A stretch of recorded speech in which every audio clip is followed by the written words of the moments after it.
Hey everybody, welcome back to another episode of Sisters Royale. What's up? I got my girl Jarabi here. Yes. And you know it's your girl Des. So we hope you guys didn't miss us for too long because we just want to drop some jewels on you today on our beautiful podcast about what? Absolutely. Relationships. This whole podcast is focused on like relationships and mostly the troubles in them. Yeah, sometimes there is. So I guess we're going to start off we'll start off on a high note. So we'll Okay. talk about the fact that Cardi B and Offset got engaged at Powerhouse Philly. Yeah. If you don't know who Offset is, because I did not. Because she's also 24 years old. And Whatever. He is from the Migos. I just thought the Migos was like one person. I knew there was three different people, but it's just like I didn't know exactly the names. It's just too many names. But yeah, Cardi B and Offset got engaged. Yes. Wait, so you didn't know about Offset until the engagement? Are you serious? Like I just found out like his name. I just thought it was like three black guys in the group. Yeah. But you knew he was part of Migos? Yeah. When he was dating her? Yeah, I just know his name. No, because the way you saying it make it sound like you just found out they were dating when they got engaged. Oh, no. I just didn't know his name. Okay. And, because I think it's just a whole lot going on with that. It's like Offset, then Quavo, then Takeoff. I'm just like, where are the real names? But moving on. So Cardi B and Offset have only been together since the beginning of the year. So she's 25 and he's 25. Mm-hmm. I don't think that's a bad age to get engaged. I got married at 24, so I can't say like they're too young. Right. No, I don't think it's a thing of too young. I was just like, first of all, I'm not really in their relationship, so I can't really speak on how they feel about each other. It did to me seem really fast. Like, I feel like y'all both have like really successful careers right now. So it's like, do y'all even spend that much time with each other? Yeah. You know, y'all going on tours and you're doing like interviews on different radio shows in different states and all that other different stuff. So you think they should like spend more time together first before?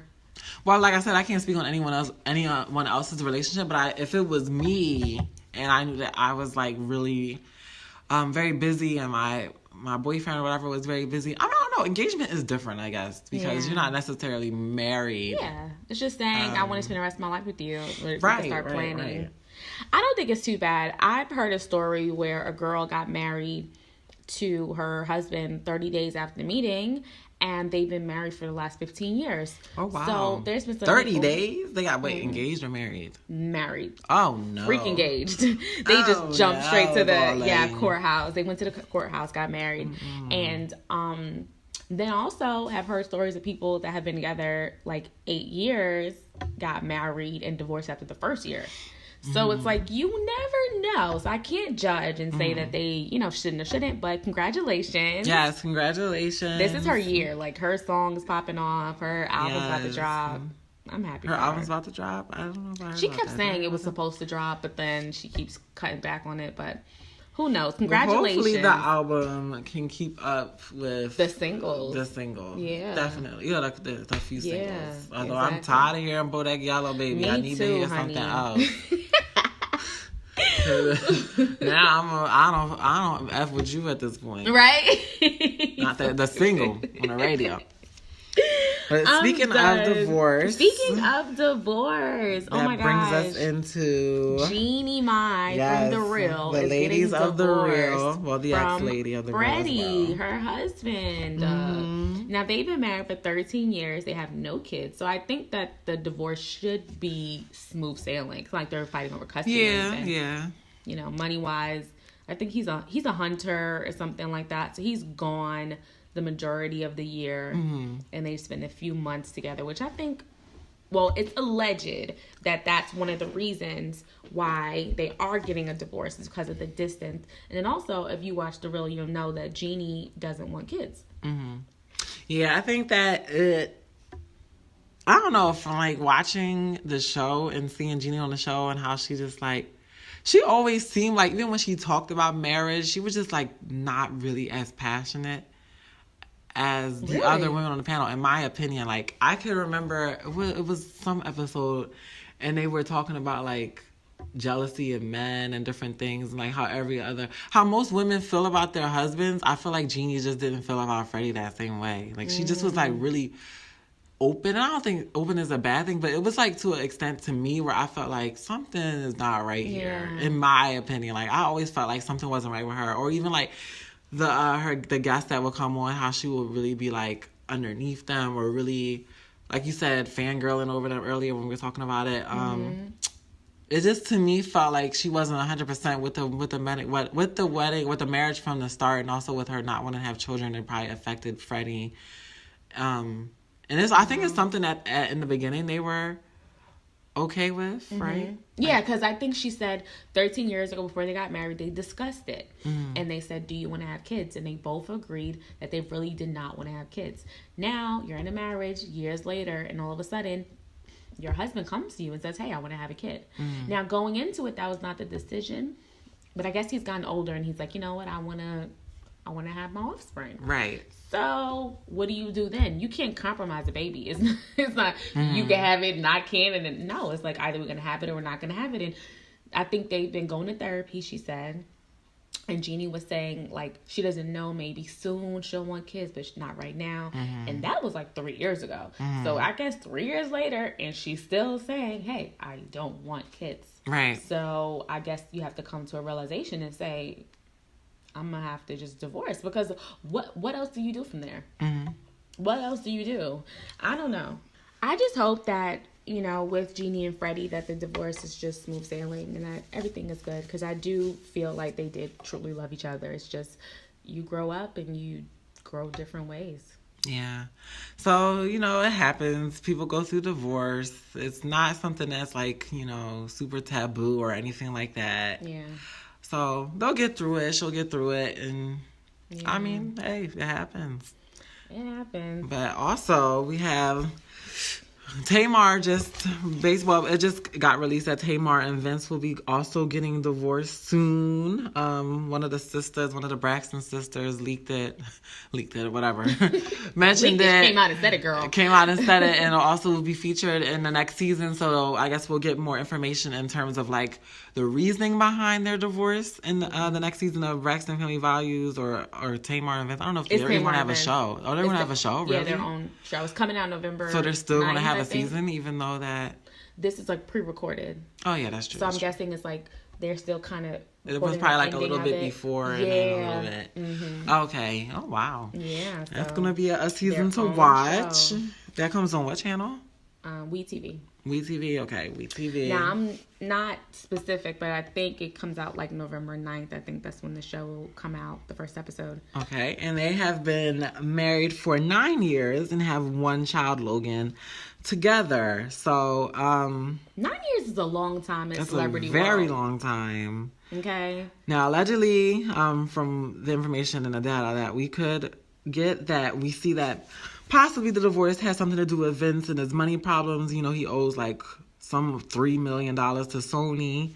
And it's really, I mean, money is one of the biggest factors, they say, in divorce. Really? The reasons why people are getting divorced is due to financial problems, whether it's money that because also the house that they have to sell it because they haven't been able to upkeep the amount, the money and everything for the house, so they have to sell it. Wow. They haven't been making the payments, and it was told that Tamar actually didn't have any idea that they was going through these money problems, that he kept it from her. And I think that's one of the biggest things, that you just cannot hide money problems. Like, this is not you owe $5 to Pico. Well, I don't know if it's Pico in LA, but this is you owe over $3 million to a record label. That's a lot of money. You're backed up on your mortgage payments on your mansion in Calabasas. Like, this is some serious stuff. Like, if I need to go out and get a second, third job, honey, you need to let me know that before that first collection notice comes through. You know what I mean? Like, and that's where the communication has to come in and everything else. Now, like we said, this is alleged. We have no idea if this is the real reason. Right. We will find out once the show airs. But my thing is, I think if someone was holding back that kind of information from me too, it would. First, I want to know who initiated the divorce. That's number one. You know, because we really don't know who initiated it. Okay. Tamar filed. Tamar filed on October 24th. On October 24th. Okay, that was not that long ago. So I think if someone I was married to or something like that was holding back that type of information about the finances, like, you know, when you're married, you share. I'm sure they have their own personal accounts, but like you share some of that money, and then you have a home where we all live in. My child lives here. Like, you're just jeopardizing so much, and I feel like if I'm married to you, you should be able to communicate with me if you're going through anything before it even got the $3 million. You know what I mean? Because she's also a celebrity. She also works. I don't know if she makes as much money as him, but she also works. That could have been worked out if they had communication prior. If what is really going on is really going on. Exactly. Like I said, we really don't know. Yeah. But communication is key. And that's like one of the biggest foundations in any relationship is communication, respect, those type of different things, factors. You have to be honest. You need to keep it a buck. Like, don't hide any bills from me. If we're late on something, I don't need to know once the lights turn off that you didn't pay the electricity. Right. Yeah. Like, we have a child here. You know what I mean? That child is growing up. He's young. And that house is really big. Like, when they bought that house, it has, I heard, 9 bedrooms. It has 5 bathrooms. It has 2 half baths, a movie theater. It has just a whole bunch of stuff. And it's just like, I guess this is how just some celebrities live. It's like they don't live to say, hey, I have a child and us, and we can have a 2-bedroom, maybe 3 for a guest. It's like, let's have 10 bedrooms so we can have family over and stuff like that. Sometimes you just have to downsize. Sometimes you just have to spend less. You know, because sometimes it's not about what's coming in. It's about what's going out. If you can just cut back on what's going out, then you'll be good. But I just hope everything works out with that.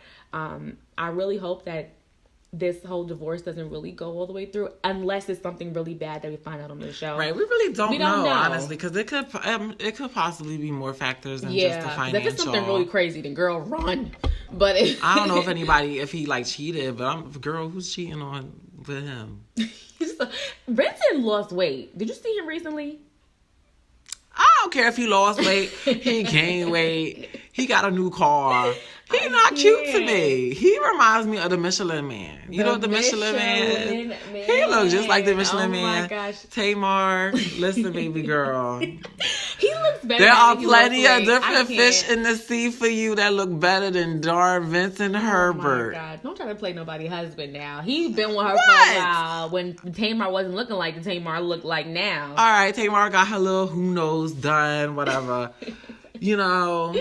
I can't with you. All I'm saying is, Tamar, you look good right now at this point. Yeah, he does too. He's looking a little better. He look a little rough. I can't with you. We have different perspectives on men. I see. I'm trying to give it a little, a little something.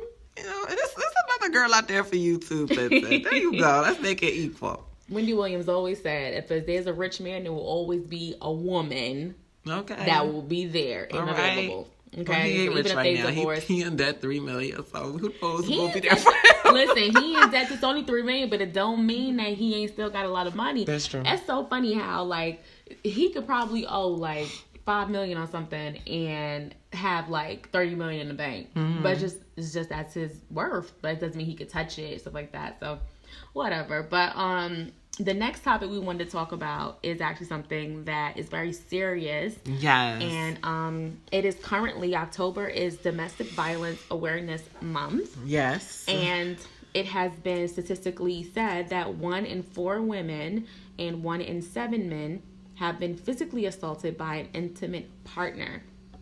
Now, to me, that's like astounding. Like, I didn't think it was actually, those numbers were so close.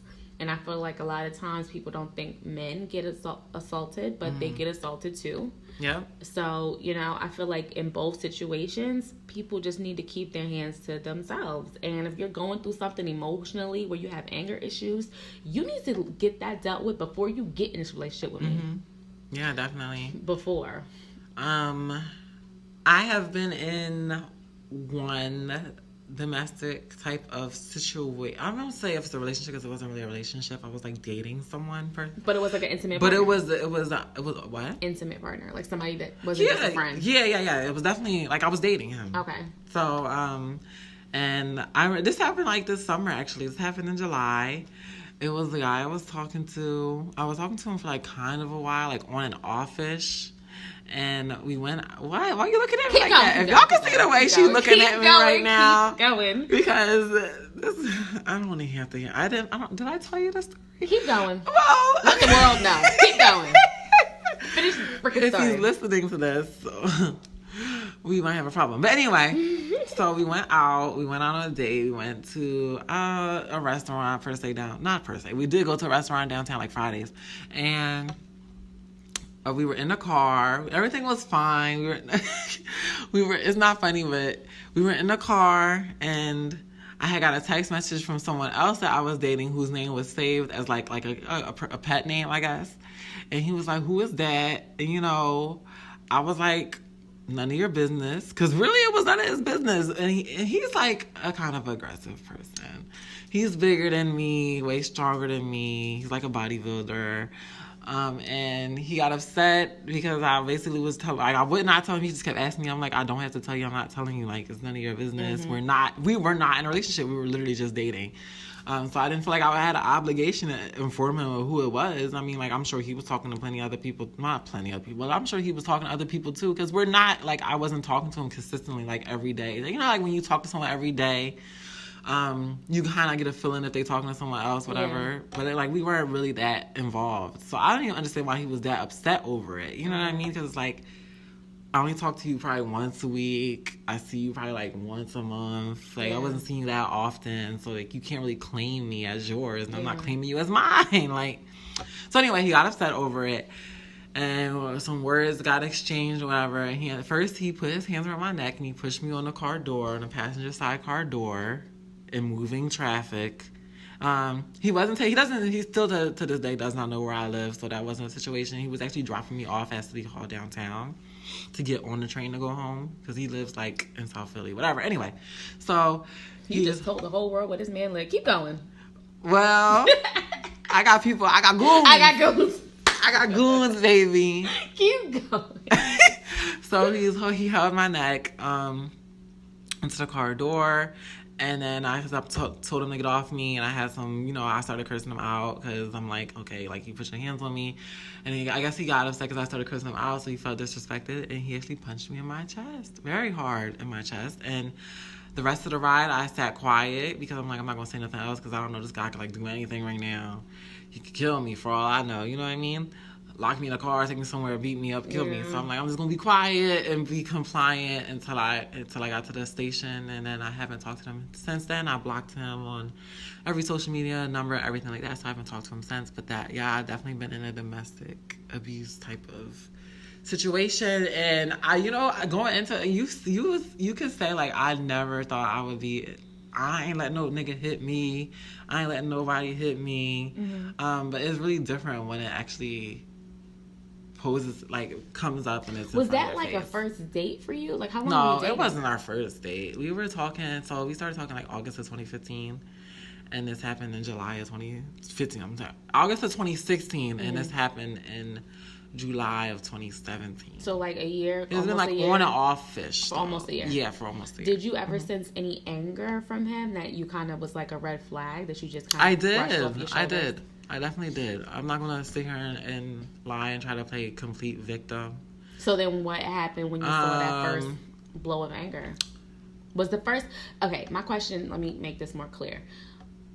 Did he ever do anything aggressive or angry to you before that day? Or was that the first time it was anything aggressive towards you? Towards me, it was the first time. But usually he blows up or something. Right. So normally he would blow up about something that happened at work. He would get upset about something like that. Like, say a coworker did something that was annoying, or just something that would not have to do with me. Like, it would always have to deal with other people. So that was... That first time that he actually showed aggression towards me. But I have seen signs of aggression where I was like, there was a little red flag-ish to me. Like, okay, that was a little bit much. Yeah. Or what you said was a little bit much in terms of, like, whatever happened. So, but I think I ignored those red flags, and that was my fault. Well... You know what? Like, I feel like if someone's angry or they blow up, I feel like we all blow up. So I also, from the outside looking in, I wouldn't think, girl, you should have left as soon as you blew up. Because it's like, sometimes you get angry. Sometimes you blow up. I think the first time would be when he put his hands on you purposely, or he put his hands on anyone else in front of you, like that type of situation. Now that you're talking about it, I can't call it domestic. I don't know, but I was hit by my intimate partner before. I was younger and in my teens, and we were going out, and then we ended up breaking up for who knows why. He was a guy that you always go out with, break up, go out, break up. So we was off, and then when we tried to rekindle things, he asked me, like, so were you with anybody else? Like, were you, talking to anybody else? Boom, boom. And I was like, yeah, girl. Same, almost a similar situation, actually. That was all I had to say. And next thing you know, this dude punched me. Now, I can't say like he punched me with all his force, because the way it came, it could have just knocked me the hell out. But it didn't. But the crazy thing, his mom was in the next room. So after he did it at home with his mother in the house. Girl, his mother was in the next room. And you know what? I don't think he was. I don't know. Did he feel bad or show any sign of remorse? Girl, the situation, after he hit me, I turned around. I was so shocked. I was like, I can't believe this nigga just hit me. That's how I felt. But after that, I'm like, in my brain, I'm like, all right, his mom is next door. Like, I'm not really trying to go off in this lady house. Like, I'd rather just leave. Like, I'm the type of person, once you do something to me, I'm out. Like, I'm not fighting you in the street. I'm not dealing with your crap. So I was like, oh, word? All right. I grabbed my purse, and he's like, get the hell out of my house. Ooh. Get the fuck out of my house. And his mother comes out the room, and she's like, yo, what's going on? I ain't gonna say no names. If you hear this podcast, you know it's you. Right? And his mother was like, yo, what's going on? He's like, yo, get out of my house. I can't stand her. Don't ever come back. In front of his mother. His mother was like really trying to figure out like what happened, because I guess she really seen her son really upset. I was like, don't worry about it. I'm out. I'm good. I left, girl. I tell you, 5 minutes later, my phone was blowing up. Phone calls, texts. Oh, I'm sorry, my bad. I never did that. I never hit anybody before. Never hit a woman before. I'm sorry. I should never had done that. Oh my gosh, I love you. We was talking about getting back together. Now all of a sudden, you might not ever talk to me again. And in my head, I was like, yo, like, I would have never thought that he would have done something. Like, I've never seen him get. First of all, I've never seen him get angry like that before. Like, I've seen him get like upset. And with him like calling me and blowing up my phone, I was just like, I've never seen him like this before. And we talked about it, and I ended up taking him back, but not taking him back on some like, let's go out, but like, we could talk. You can call my phone or whatever. But I never seen it again. Like, I never seen that anger again. But the fact that I know now, in my 20s, that what he did once, I'm glad that relationship never worked out, because who knows if we would have kept going down the line if he would have tried it again. You know what I mean? That's why I feel like in any instance where a guy ever puts his hand on you in that type of way, where it's like undeserved, not saying it's deserving now, because we did have this conversation about like, if a woman hits a guy, how many times is it before it's okay for him to turn around and be like, right? But yeah, I think, well, he didn't apologize, but he couldn't apologize because I blocked him on everything the minute I got out of the car. Yeah. But before he got out of the car, he definitely was like, I do remember him saying, you brought it on yourself. You should have just told me who it was. That's what he said to me.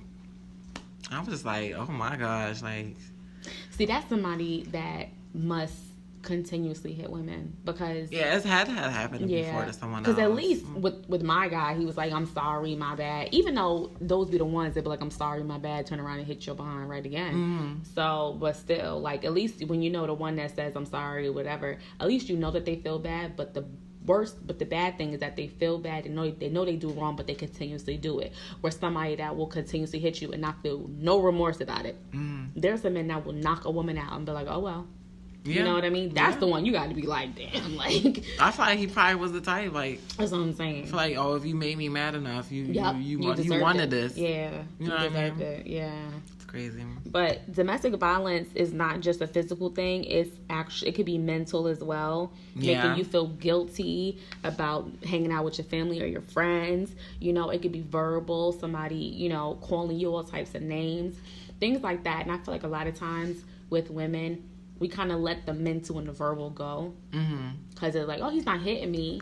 Oh, he's not abusing me. Oh, but he just called you a thought, a slut, a bitch, a whore, all in one sentence. You know what I mean? He also tells you how ugly you are and how you wouldn't be nothing without him. That's abuse as well. Yeah. You know, and not even just that type of abuse. What about the abuse where a guy makes you feel bad for wanting to hang out with anybody else but him? That controlling nature, that obsessive nature, where you can't go nowhere, be nowhere without them. That is also abuse in itself. Yeah. So I just feel like with this whole domestic violence, this month and everything like that. Well, the month is almost over, but continuing on. I feel like men and women, if someone shows you that they physically will put their hands on you, especially in a situation where it's like such a surprise or whatever, you need to get out. Because even though they did it once, now that I'm talking about relationships, marriages is a little bit different, because if you're married to somebody and they hit you that one time and they remorse and you go to therapy and you work on it and it never happens again. I've heard of stuff like that happening too, where like the guy's reaction is to hit because he saw his dad hit or whatever like that. But once you got help, whatever. But then again, every relationship is every relationship. Yeah, every relationship has different circumstances, different situations happen. To cause whatever. So, you know your relationship. You know how you feel. You know if you're fearful of your partner. And I feel like that's when it becomes a problem. Right. If you're fearful of your partner, they're going to do something to hurt you, to hurt your children, you need to get out. And the National Domestic Violence Hotline has a website called thehotline.org, where they will show you all different types of programs and ways to get out of relationships that have domestic violence. There's also a number, 1-800-799-7233, and that's the National Domestic Violence Hotline number, where you can call and speak to someone in regards to your situation. Okay. You're not alone. And even though they tell you to stray away from your family and friends, no, that's when you lock on the most. That's when you stay there the most, because they want to cut that connection off. You know, if you have that friend you need to stay with that friend. If you have that family member you need to stay with that family member. You need to get that gun license. Get that gun license. Get that taser. It's illegal in certain states, baby. Yes, it is. Cocked and loaded. Anybody got time for that? Okay. The one that's going to be on this floor dying is you, not me, honey. So, but yes. I grew up, when it happened to me, I was a teenager. When it happened to you, you were in your 20s, right? Yeah, I'm in my 20s. It was recent. A definitely recent situation. I know moving forward, I don't know. I don't think it really scarred me, per se. I just know I'm like tired of being disrespected, but that's another topic for another video. But we just want to always close out our podcast with Say It Out Loud. Yes, say it out loud. Say it out loud, darling. So this week's, or this podcast, Say It Out Loud, for me is, what do I want to achieve? I think I want to achieve becoming more one with myself in terms of just being more. I feel like recently I have fallen out of love with myself, and I want to become more in love with just the person that I am, and not look for validation from others to feel whole. So that's my Say It Out Loud. My Say It Out Loud is that I want to be more specific with what I ask for from God. If you listen to the podcast, you know I'm a Christian, and I just want to make sure that not only am I consistent with what I am asking for, but that I am specific with what I am asking for, so that God knows it's real. Okay? I don't want to just ask something on Monday and then 2 weeks later it doesn't pop up. You know, it's like I got to make sure not only am I putting in the work that I'm asking him to do for me, but that I am also having that conversation with God, and not just expecting him to be a genie. Yep. So I feel like sometimes in this life, in this world, you just expect God to just fall on your lap. You know what I mean? Mm-hmm. So that's my say it out loud today. And we want to say thank you so much for tuning in to another episode of Sisters Royale. We will see you next time. Yes. Bye. Bye.